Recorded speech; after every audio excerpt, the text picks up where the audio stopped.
Goa Organics వారి skin care, hair care, wellness products కోసం AP, తెలంగాణలో డిస్ట్రిబ్యూటర్లు కావాలను వివరాలకు స్క్రీన్ పైన ఉన్న నెంబర్కి కాల్ చేయండి. ఏపీ ప్రభుత్వానికి దెబ్బ మీద దెబ్బ పడుతున్నట్టవుతోంది. ఇటీవల పోలీస్ డిపార్ట్మెంట్ లో డీజీపీతో సహా ఇతర అధికారులు బదిలీ అయిన విషయం తెలిసిందే. తాజాగా senior IPS AB Venkateswara Rao suspension ను సెంట్రల్ అడ్మినిస్ట్రేటివ్ ట్రిబ్యునల్ కొట్టేసింది. ఈ మేరకు రెండవసారి సస్పెన్షన్ చట్టవిరుద్ధమని పేర్కొంది. ఇక రెండవసారి తనను సస్పెండ్ చేయడాన్ని ఏబీ వెంకటేశ్వరరావు సవాల్ చేయడంతో క్యాట్ ఈ నిర్ణయం తీసుకుంది.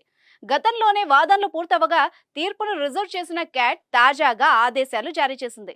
దీంతో ఐపీఎస్ అధికారి ఏబీ వెంకటేశ్వరరావు సస్పెన్షన్ పై ప్రభుత్వానికి చుక్కెదురైనట్టు అయింది.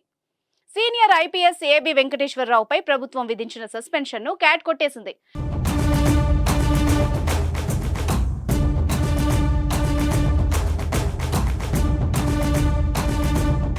రాష్ట్ర ప్రభుత్వం రెండవసారి కూడా సస్పెండ్ చేయడాన్ని కేంద్ర పరిపాలనా ట్రిబ్యునల్ తప్పుపట్టింది.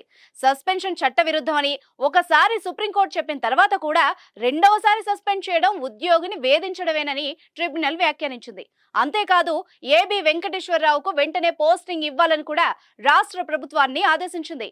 మరో విషయం ఏంటంటే సస్పెన్షన్ కాలంలో జీతభత్యాలు చెల్లించాలని రాష్ట్ర ప్రభుత్వానికి ఆదేశించింది క్యాట్. 2019లో వైసీపీ అధికారం చేపట్టిన తర్వాత ఇంటెలిజెన్స్ చీఫ్ గా ఉన్న వెంకటేశ్వరరావును బాధ్యతల నుంచి జగన్ సర్కార్ తప్పించింది. 9 నెలల పాటు పోస్టింగ్ కూడా ఇవ్వలేదు.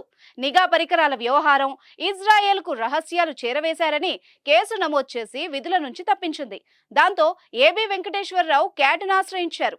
తొలిసారి క్యాట్ కేంద్ర హోంశాఖలో కూడా ఊరట కలగలేదు. సుప్రీంకోర్టుకు వెళ్లడంతో అనుకూలంగా తీర్పొచ్చింది.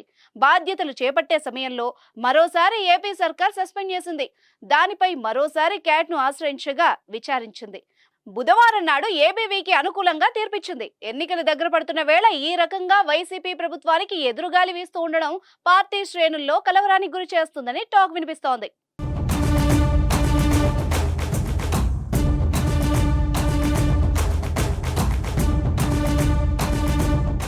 సుమన్ టీవీలో మీ పర్సనల్ అండ్ బిజినెస్ ప్రమోషన్స్ కోసం కింది నెంబర్కి కాంటాక్ట్ చేయండి.